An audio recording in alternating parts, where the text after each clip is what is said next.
Muy buenos días, chicos, y es un gusto poder estar en esta clase solo. Vamos a aprovechar un poquito el tiempo y vamos a tratar de explicar de la manera más concisa y más rápida lo que corresponde al tema del día de ahora. Y pues básicamente estamos hablando sobre los planos de ubicación y de techos.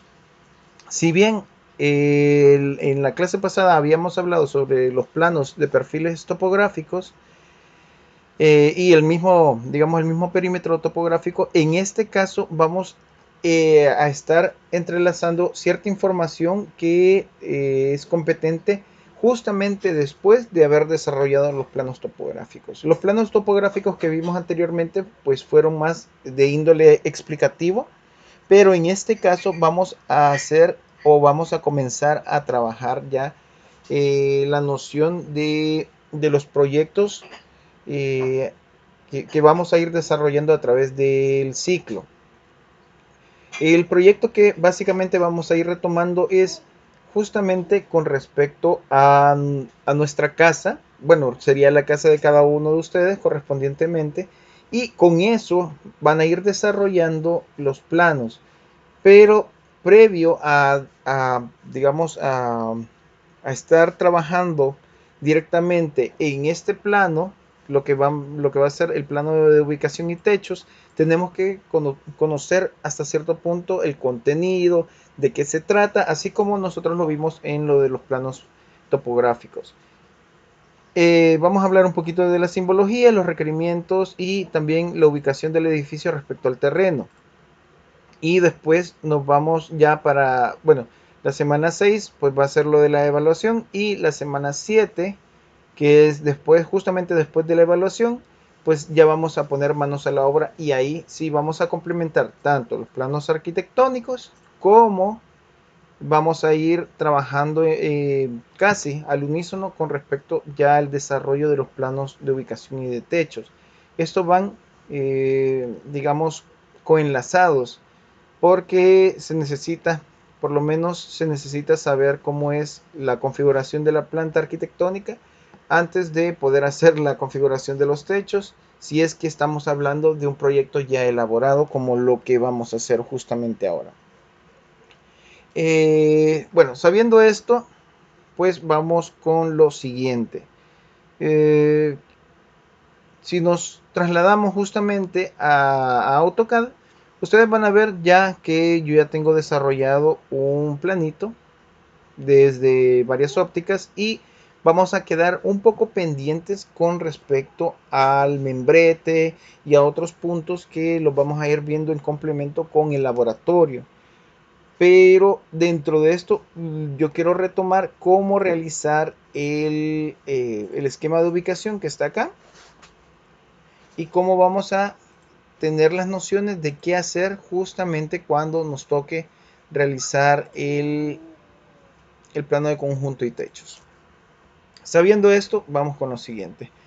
Nos vamos al model y ustedes van a poder observar ya un esquemita. Este esquemita puede ser eh, variopinto, puede ser en múltiples circunstancias, dependiendo del sector, pero justamente vamos a desarrollar uno, no necesariamente tiene que ser este ejercicio, vamos a desarrollar uno, digamos, como quien dice, la ubicación de la universidad, y vamos a tratarlo de desarrollar rápidamente para que se entienda más o menos cómo va a ser los pasos. Entonces, sabiendo esto, permítanme, vamos acá, vamos a abrir Google Earth momentáneamente y vamos a trabajar un poquito en esto.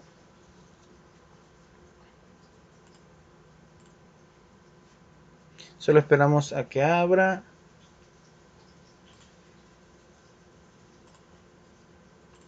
Vamos a un punto conocido, pero de ahí nos vamos a trasladar hacia la ubicación de la universidad, que es un poquito más fácil de entender. Entonces tenemos, vamos a ver, ok, aquí estamos. Yo ocupo este programa porque siento que estoy un poquito más familiarizado, pero ustedes pueden utilizar básicamente cualquiera. Digamos que ustedes quieren realizar este trabajo y ustedes ya conocen que la universidad está justamente ubicada en este punto. Tenemos la dirección, sabemos de que aquí está una rotonda o redondel, como quieran llamarle. Quiero ver, aquí está la iglesia de Don Rúa y hay otro montón de elementos adicionales que ya por lo menos conocemos en la periferia. Entonces nosotros ya sabemos más o menos cómo llegar. Así que nosotros para el complemento de la, digamos, si fuera la universidad lo que nosotros estuviéramos haciendo de plano, por lo menos tenemos que hacer un poco del contexto alrededor para saber de qué se trata. Hay ocasiones en las que uno va a hacer el esquema de ubicación. Voy a tratarlo de realizar. Voy a hacer aquí a un costado esto y si se fijan, primero verifico, en este caso yo verifico dónde está el norte.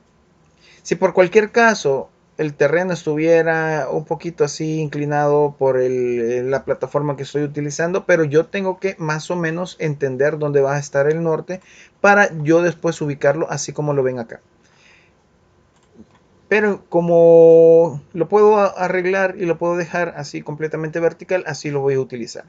Asumiendo de que el proyecto, que la casa fuera la universidad, entonces yo puedo venir y hago una captura de pantalla y después de la captura de pantalla, pues yo ya puedo venir y puedo comenzar eh, a utilizarlo dentro de AutoCAD. Así que utilizando esto voy a hacer un pegado. No necesariamente tiene que ser exacto. Vamos aquí. Ok. Aquí me ocurrió un pequeño error, pero ya les explico. Ahí está. Perfecto. Ok. Muy bien. Entonces hice un pequeño recorte, captura de pantalla, si ustedes gustan, y de esto yo comienzo a trabajar. Yo debo de identificar las calles, los nombres de las calles, toda la información necesaria y ubicar dónde está el edificio. Si yo estoy hablando directamente del edificio, yo puedo utilizar este edificio, digamos, y bueno, lo puedo orientar de tal manera de que quede coherente. O si bien no puedo, eh, como es algo un poquito más esquemático, pues no hay ningún problema. Ahorita estoy utilizando el color rojo para tratar de que se visualice un poquito más sobre la imagen que estoy utilizando. Pero sin dejar de lado el hecho de que necesito informar dónde está ubicado el terreno. Entonces ya con esto yo comienzo a trabajar. En este caso voy a utilizar la polilínea. Voy a comenzar a trabajar lo mejor posible la ubicación. En algunos casos, si es que así lo permite, pues le doy la doble línea a las calles y comienzo trabajando las calles principales, que considero que son las vías más, digamos, más rápido de identificar. Entonces, no es necesario que se hagan así como súper exactas, sino eh, que sean lo suficientemente entendibles de el sector o de, digamos, la zona de trabajo en donde nosotros vamos a ir desarrollando el proyecto. Así que yo voy trabajando esto. Vamos, digamos, acá. Si quieren, pueden hacer algo un poquito más identificativo, como puede ser el trébol que está justamente aquí, o otros elementos, pero por lo menos para la escala que estamos utilizando, pues con esto está bastante bien. Así que voy acá, comienzo a desarrollar, hago, digamos, la callecita, esto, y aquí hay un tope, digamos acá. Como les digo, no es necesario que quede, digamos, perfecto, simplemente que se entienda cómo es la situación del sector. Así que vengo acá, muy bien, por acá, aquí.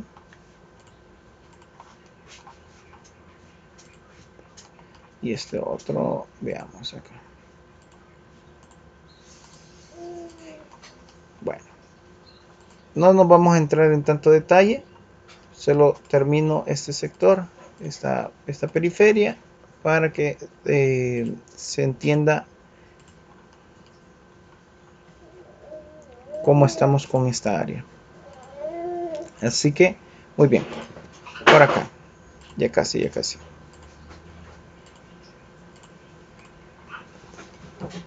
Muy bien, entonces yo después de haber identificado esto, yo puedo agregar mucho más cosas. Voy a dar un copy y lo voy a alejar esto. Si se fijan, está bastante fuera de escala con respecto a lo de la casa, pero es porque nosotros no estamos utilizando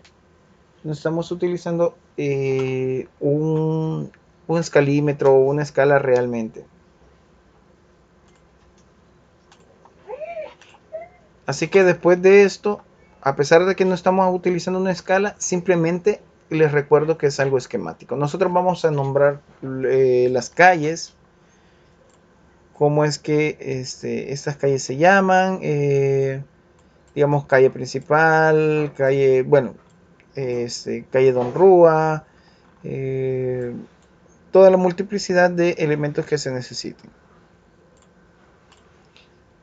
Así que, bueno, vamos a activar este botón de los nombres de las calles. Si se fijan, aquí dice Quinta Avenida Norte. Yo se lo tengo que agregar de una u otra manera, pero antes de eso voy a tratar de llevar a cierta escala este elemento. Entonces, si bien yo puedo, en mi caso, que estoy utilizando AutoCAD, puedo generarlo ya sea en bloque o como sea, pero tengo que minimizar esto. Así que vamos a poner una escala pequeña. Solo lo vamos a reducir. Lo vamos a trasladar a un punto conocido, digamos que es este. Y y ya comienzo a ponerle los nombres. Así que, digamos en este caso, vamos a utilizar acá el nombre que va a tener esta calle. Verificamos.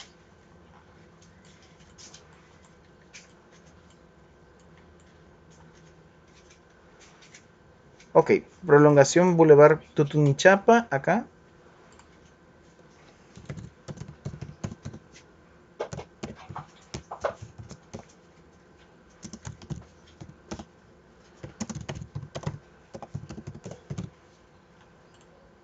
Ok, el tamaño de letra está bastante grande, así que vamos a tratar de utilizar este esquema en 0.175 el tamaño de letra.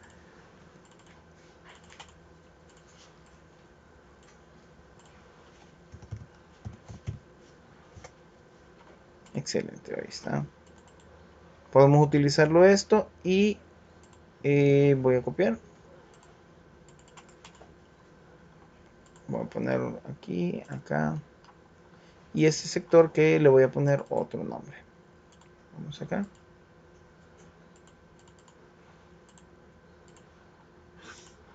Muy bien. Y aquí le vamos a poner ubicación de proyecto.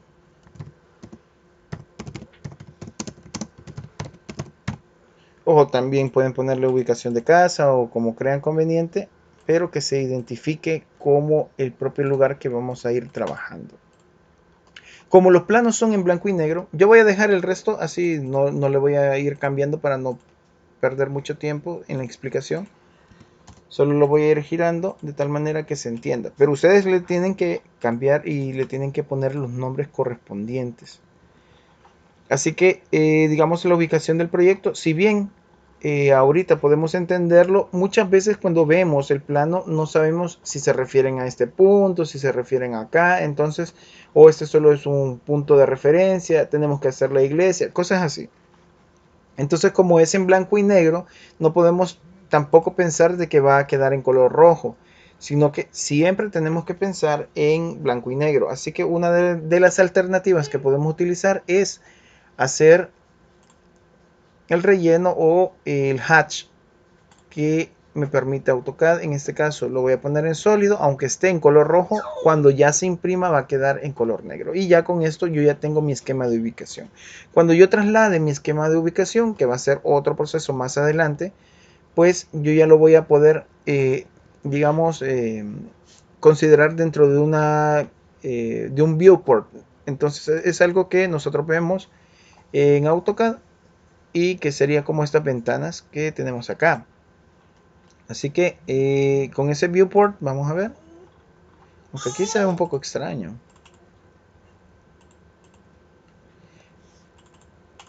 Pero bueno, no importa. Entonces con ese viewport nosotros vamos a poder encapsular o enmarcar el sector. Entonces después de esto, de dar la información, no se les olvide colocar un norte. Ahorita voy a copiar este norte. Y si el norte es demasiado grande o demasiado pequeño, pues traten de ajustarlo. De tal manera que nos ayude a entender el elemento. Normalmente los nortes se pueden ubicar del lado esquina superior izquierda, generalmente, pero dependiendo de la configuración del plano, el espacio y muchas otras consideraciones que pueden salir, uno puede ubicarlo en otras partes, que no es algo completamente rígido. Si les dicen que es algo completamente rígido, pues no es así. Uno puede cambiar esa situación porque dependiendo la exigencia o las situaciones que uno puede tener a la hora de dibujar, pues son cosas que uno va a ir tomando en cuenta. Solo que la lógica trata de dictar la manera más correcta de poder llevar a cabo un trabajo. Muy bien, después de haber desarrollado esto y tener en cuenta mi esquema de ubicación, la ubicación propiamente del proyecto, destacarlo, puedo poner también casa y pongo los apellidos, digamos mi apellido Guzmán, entonces Casa Guzmán, o si fuera un cliente, digamos, me voy a inventar un apellido ahorita, Mejía, digamos, Mejía Castro, algún tipo de apellido así, entonces ubicación de proyecto Mejía Castro o ubicación de casa Mejía Castro, entonces yo ya puedo nombrar eso, el nombre del redondel, etcétera, nombres de las calles y tal vez algún otro punto de referencia. Dejando eso de lado, pues nosotros ya comenzamos con el propio plano. Si bien nosotros ahorita no nos hemos, digamos, abocado directamente por el hecho de estar directamente dibujando, sino que a partir de la próxima semana sí tenemos que conocer cómo está configurada la casa, la cual vamos a ir estudiando. No podemos ir de un punto a otro. Solo voy a dar unas consideraciones iniciales que les va a ayudar hasta cierto punto para tener la noción de qué es lo que vamos a hacer y posteriormente a ello vamos a ir desarrollando en la manera de lo posible la conceptualización del esquema de techos. Bueno, el plano de techos sería, porque no es esquema, es un plano porque ya va con medidas. Si bien nos vamos a poner a detallar cada uno de los puntos en la siguiente clase, pues digamos, para el concepto de lo que vamos a ver ahora, sí es necesario ciertos elementos. Uno de los elementos que debemos de considerar es que dependiendo el tipo de construcción, va a ser también el tipo de, digamos, de ancho de las paredes. Voy a tratar de mostrarles así rápidamente los tipos de ladrillo. Ladrillo Saltex, vamos a ver. Vamos acá. Entonces el ladrillo Saltex es este ladrillo que es el más utilizado comúnmente aquí en el país. Y estos tienen distintos grosores, pero el que está últimamente utilizado es de 15 centímetros. Sin embargo, ustedes pueden encontrar casas con construcciones de ladrillo de 10 centímetros. Entonces, dependiendo cómo sea la construcción de su casa, ustedes traten de ver, digamos, el ancho de la pared en los vanos que tiene la pared, ya sea por las ventanas o sea por el hecho de la puerta, y ustedes traten de medir el ancho de la pared. Ese ancho de la pared lo estamos considerando, no importa si tiene repello, sino que directamente el ancho que uno observa. Con eso vamos a trabajar. Pero si en algún caso tienen un poquito de duda, pues nosotros estamos manejando más o menos un ancho. Como les digo, si es ladrillo Saltex, si es ladrillo, porque este tiene un nombre técnico que es ladrillo de bloque de concreto. Si es el bloque de concreto, tiene un ancho de 15 centímetros, o así se considera. Tiene un poquito menos, pero se considera que es de 15. De ahí tenemos el ladrillo de obra, que es el anaranjado, y este trabaja en un sistema mixto. O sea, tanto es un relleno, o sea, una pared que es de ladrillo de obra, que es ladrillo anaranjado, pero tiene unos nervios y vamos a poner acá sistema mixto para que se entienda. Sistema mixto.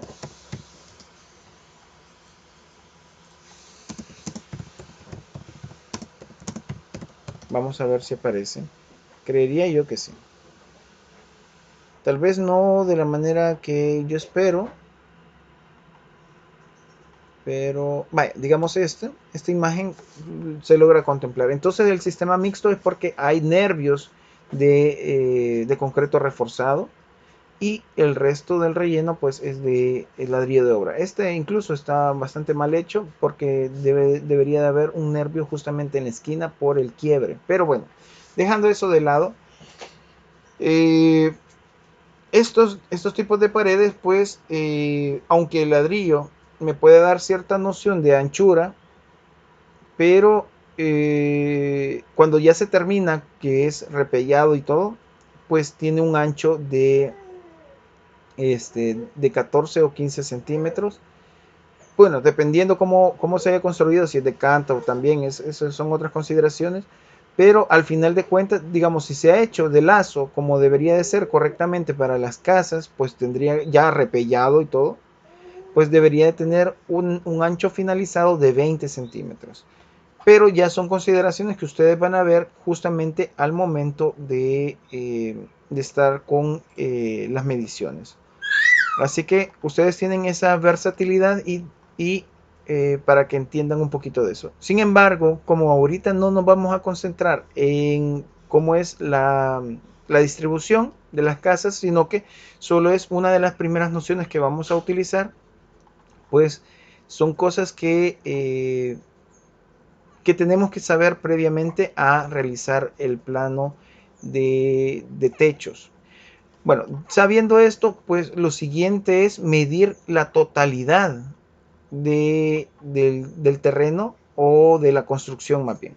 Pero como estamos hablando de un plano de conjunto y techos, entonces tiene que ser todo el sector, todo el terreno más la construcción. Como normalmente y como el ejemplo que ustedes ven es una construcción de una casa en un sector residencial, entonces ya está limitada en ciertos puntos, así como ustedes lo ven. O sea, ya hay como un perímetro y ese también es el terreno. Entonces es un poquito más claro, pero a veces hay terrenos un poquito más grandes. Me lo voy a inventar, digamos que esto fuera, y la casa muy posiblemente está en todo digamos, relativamente en todo este sector, digamos que fuera este el frente, entonces todo el frente y de ahí el resto. Entonces, como siempre es de conjunto y techos, nosotros tenemos que hacer todo el terreno, a menos de que fuera un proyecto, no sé, industrial, que siempre se hace el plano de conjunto, pero es un poquito más esquemático. Pero como nosotros estamos manejando una escala de casas, es un poquito más fácil para desarrollar el proyecto.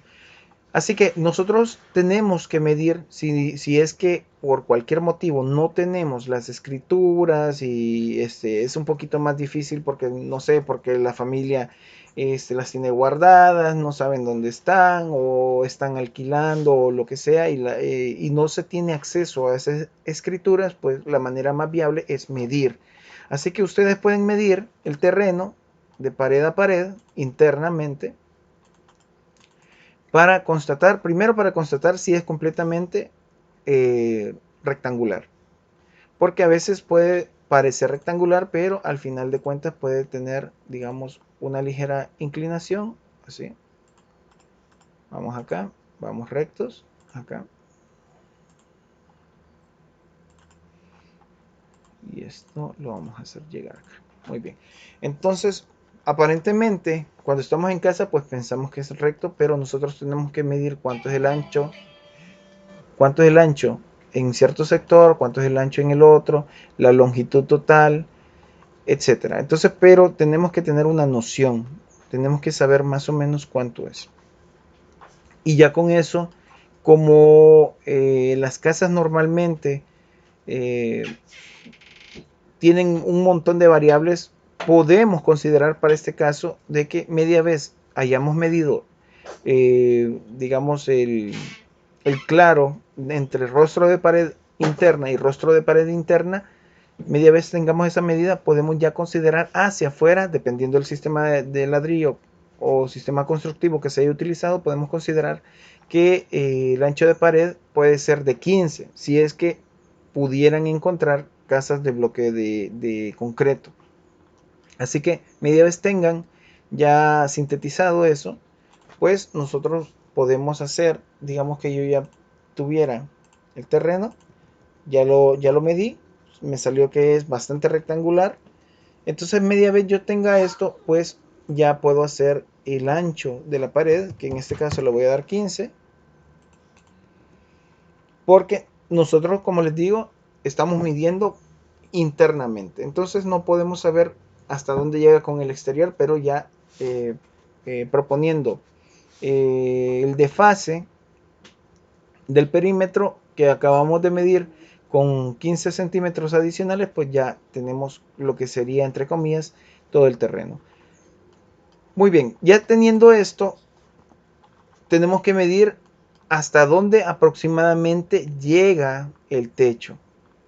Ayuda bastante que uno haga el levantamiento de las paredes internas, pero eso, como les digo, va más dirigido hacia lo arquitectónico, y si se va a comenzar con lo arquitectónico, sí se puede complementar hacia lo de techos.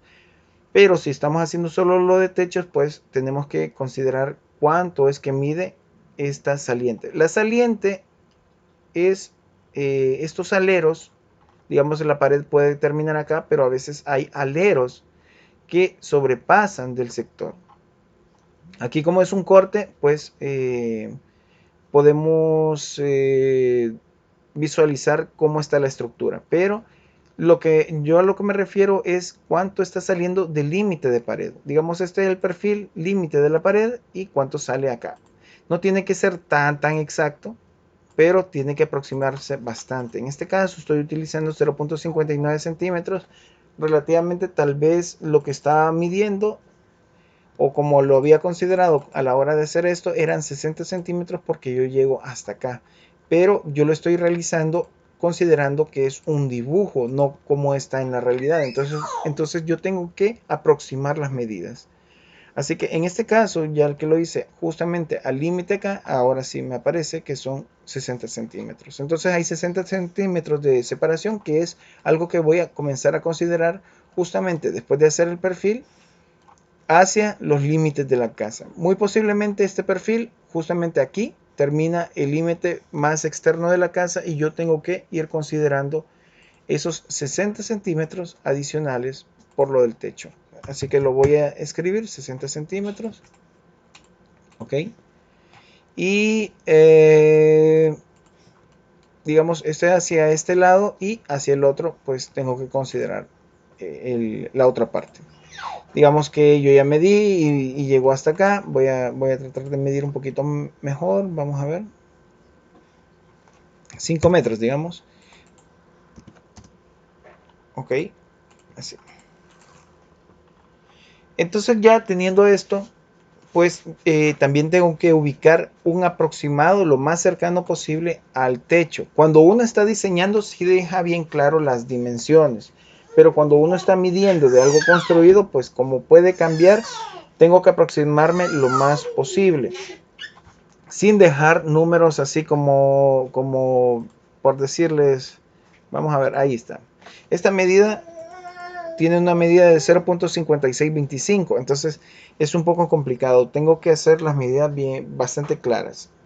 Si no en 5, en 10, sino que por lo menos que no pase a decimales para poder trabajar, a menos de que pudiera ser casos extraordinarios como los grosores de pared o cosas así, cuando consideramos mitades y elementos así. Pero tratemos de ir ocupando números bastante claros. Así que esta parte posiblemente tiene un alero, lo extiendo y con eso trabajo. Entonces este es mi límite de pared hacia adentro, y este otro también va a ser mi límite de pared hacia adentro. Ya sabiendo eso, también, como les dije, tenemos que ubicar digamos, la cumbrera. Nosotros, bueno, así le llamamos la cumbrera. que es esta parte, la punta digamos, del límite de los techos. Los techos también, no siempre vamos a tener una cumbrera así como tal, sino que podemos tener un botaguas u otra alternativa, porque a veces los techos son solo de un agua. Un agua es que significa que solo tienen un sentido hacia donde botan el agua. En este caso, esta casa es una casa con techos a dos aguas. Si tuviéramos una casa, digamos, a cuatro aguas, vamos a tratar de trabajar aquí. Techo a cuatro aguas, vamos a ver. Techo a cuatro aguas es esto, lo que ustedes ven acá, digamos algo bastante similar a esto. Por los sentidos en donde tira el agua. Si hubiera un sentido diagonal, digamos, acá uno adicional, entonces sería cinco aguas. Este, aunque tenga varias, digamos, varios techos, uno sobre otro, digamos, superpuestos, pero todas van en el mismo sentido.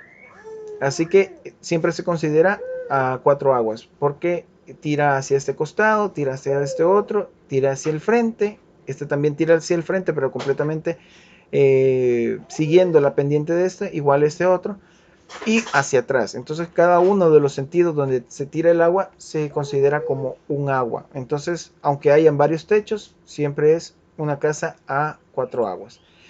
Eh, Vamos a ver, ok. Así que en este caso yo considero esas cuatro aguas. Ahora me voy a trasladar justamente al plano que yo ya tengo realizado. Esto yo tengo que diferenciar dónde, y tengo que ser muy observador de la casa que estoy analizando y establecer dónde va a ser la cumbrera. Como les digo, va a ser algo bastante aproximado y con eso vamos a trabajar. Eh, Después voy a dejar el concepto de los ejes para explicárselos justamente con la planta arquitectónica, pero adicionalmente a esto, ustedes tienen que visualizar dónde están los árboles o arbustos lo más similar posible. No tiene que ser igual tampoco. Si es un bosque, no es que lo vayamos a llenar, sino que vamos a ubicar los árboles más importantes para no saturar de información el plano, porque no estamos haciendo un plano de un parque o de una plaza, sino que de una casa. Así que tenemos que tener un poquito de cuidado para no, como les repito, para no saturar la información. No debemos de olvidar nunca el esquema del norte, porque con este trabajamos y tenemos que indicar, como les había hablado anteriormente, el sentido de las aguas. O sea, tengo unas flechas que indican hacia dónde va a correr el agua y qué porcentaje vamos a utilizar de inclinación. Ahora, si se fijan en este otro sentido, va hacia abajo, o sea, para nosotros visualizamos hacia abajo, pero también viene acompañado con el porcentaje de la inclinación que va a tener. Las otras simbologías los vamos a dejar para lo arquitectónico, no quiero alargarme en eso. Y media vez tengamos definido esto, ya voy a explicar por qué los porcentajes. También nosotros parcialmente visualizamos cómo está estructurada la distribución interna de la casa para darnos una idea con solo el hecho de ver el techo, de ver la cubierta.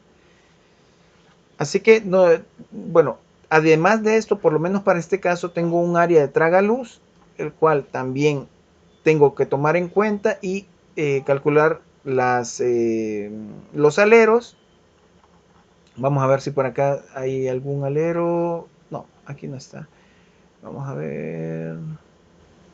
Ok, aquí tal vez no se observa como alero, pero aquí está esa sustracción que en proyección pues cambia y deja de ser continua la vista frontal de los techos. Pero no tengo otro corte, creo. Sí, no tengo otro corte, lamentablemente. Siempre longitudinal no lo tengo, pero tengo que considerar siempre en la observación y las mediciones de la casa que estoy haciendo, cualquier elemento de esta índole que fuera un poquito fuera de lo común, porque también se tiene que considerar en el plano. Tengo que nombrar los elementos, en este caso, este es el nombre de cumbrera. Aquí yo no le he puesto las canaletas, los canales de aguas para los techos porque lo he dejado, digamos, al natural. Pero ustedes pueden acompañar esto, una paralela para indicar de que hay un canal de aguas lluvias, el cual recoge y ya puedo ir indicando también un tubo, digamos, una circunferencia que simboliza el tubo para la bajada de estas aguas lluvias.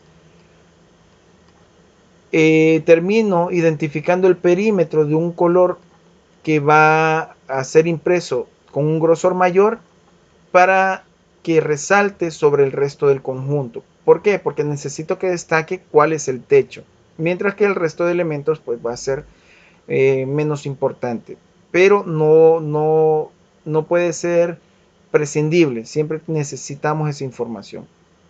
De ahí, la textura que yo utilizo tiene que ser en el sentido de donde va a estar el agua. No puedo poner una textura que sea como cuadriculada cuando no tiene sentido respecto a la cubierta. Y para identificar bien qué lado va hacia un sentido y cuál va para el sentido contrario, el relleno o digamos la apertura o las dimensiones de espaciamiento de las líneas o de la textura que estoy utilizando, pues en uno tiene que ser a una escala un poquito menor y la otra a una escala, digamos, neutra. O al revés, puede ser escala neutra y después una escala mayor. La cuestión es que se identifique que son caras distintas o inclinaciones distintas desde el simple hecho de poder observar esta planta. Ahora vamos a ver a qué nos referimos con respecto al porcentaje. El porcentaje es la inclinación con la cual vamos a manejar los techos y lo vamos a acompañar cuando hagamos un corte, lo vamos a acompañar esa información aquí y tiene que coincidir con la que estamos viendo en planta. Pero no podemos dejar que sin saber cómo es que se obtiene. Digamos en un inicio, en mi caso, yo decía, bueno, tal vez puede ser que se utilicen grados o alguna otra alternativa, pero no sé por qué porcentajes. Bueno, se los explico. El porcentaje es, digamos, a cierta dimensión, voy a poner aquí una dimensión de 2 metros, a cierta dimensión se eleva un porcentaje para dar esta pendiente. Pero ¿cómo obtenemos esta pendiente? Podemos utilizar regla de 3 básica para poder obtener ese porcentaje, pero voy a tratarle de explicar de la manera más sencilla para obtener ese porcentaje. Y es de la siguiente forma. Por cada metro que nosotros avancemos, dependiendo la altura que nosotros le propongamos, por decirle, si pongo 0.35 y aquí tenemos 1 metro de longitud horizontal, entonces esta inclinación que vemos acá tiene 35%. O sea que por cada metro que yo avance, dependiendo la altura que yo obtenga, es el porcentaje que voy a tener. Si no lo puedo medir así de una manera tan fácil, ese concepto me va a ayudar a tener mejor la idea. Puede que no tenga este porcentaje, digamos que no lo tuviera. O vaya, voy a poner una dimensión X, así, vaya, digamos, esta inclinación. ¿Cómo voy a saber esta inclinación? Cuando yo mida la casa, pues voy a poner una altura mínima y una altura máxima. Pero ¿cómo voy a saber qué porcentaje de inclinación va a tener esto? Entonces yo puedo irme desde un punto conocido, puede ser esto, ya en el dibujo, y puedo escribir 1 metro y de ahí una medida vertical hacia arriba. Así que ahora a este metro he aumentado 0.08 centímetros. Bueno, y más decimales, pero me voy a quedar con el 0.08. O sea que son 8 centímetros. Así que esta inclinación tiene 8% de pendiente. Y así es como yo voy a utilizarlo. Y es parte de lo que yo voy a indicar en los planos de techos.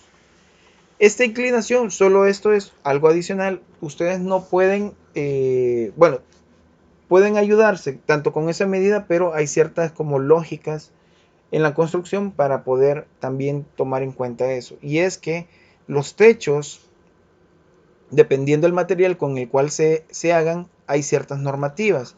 Si estamos hablando de Zincalum o algo que sea completamente impermeable, como las láminas, pues no hay ningún problema si manejamos desde un 1% si quieren, que es algo bastante poquito.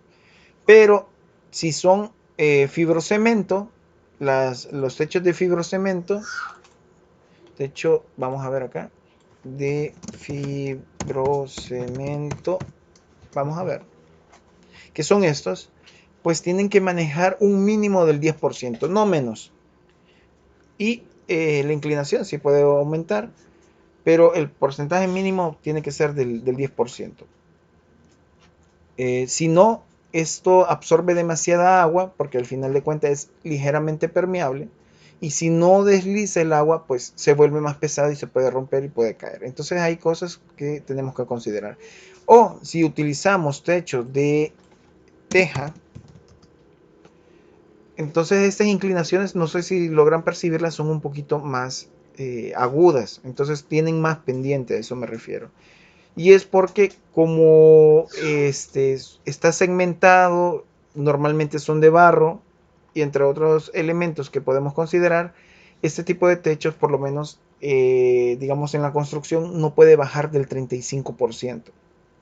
Así que esas consideraciones son cosas que ustedes pueden tomar en cuenta a la hora de estar trabajando los planos de los techos y que les van a ayudar ya cuando se termine de generar este tipo de trabajos. Así que, bueno, yo creo que eh, las nociones que hemos visto hacen falta muchas más, pero se van a complementar con el plano arquitectónico. Y voy a terminar de explicar otros puntos que tenemos que ver ahí, o sea, que se interrelacionan, pero que nos van a ayudar. Y este preámbulo sobre solo techos, pues es algo que nos va a ser bastante útil. Un punto más. Me decían eh, que si se puede considerar como plano constructivo el de techos. El de este en particular, este plano de conjunto y techos, es bastante como que nos permite tener una noción de cómo está la casa. Pero hay otro plano justamente que va dentro del plano estructural, generalmente va ahí, es el plano de constructivo o plano, más bien se le llama plano estructural de techos, y ahí sí ya tenemos otro tipo de indicaciones que vamos a ver justamente cuando lo estemos abordando, como indicaciones como las longitudes de las láminas que vamos a utilizar, porque no todas las láminas tienen la misma longitud. Va a ser el espaciamiento de los polines. Aquí no es necesario ponerlo en este plano, en este que estamos viendo, sino que en el estructural, qué tipo de polín vamos a utilizar, etcétera. Todas esas indicaciones las vamos a ver hasta en el estructural porque ya es directamente constructivo. Pero en este de conjunto y techo nos permite visualizar completamente el proyecto. Así que bueno, hasta acá sería la información de la clase. Espero que les sirva bastante. Para lo que es el parcial de la semana 6, pues vamos a ir trabajando solamente un evaluado. Vamos a tener dos evaluados, uno cortito sobre la noción de los planos y el otro va a ser ya el propio del primer registro, que sí es un evaluado teórico, que va a ser los temas vistos previamente ya de la semana 1 a la semana 4 básicamente, y cómo se deben de ir, eh, digamos, conociendo teóricamente todos los puntos que se abordaron. Así que, bueno, hasta aquí quedaríamos con lo de la clase y nos veríamos el día domingo. Sin más, nos vemos. Muchas gracias chicos y chao.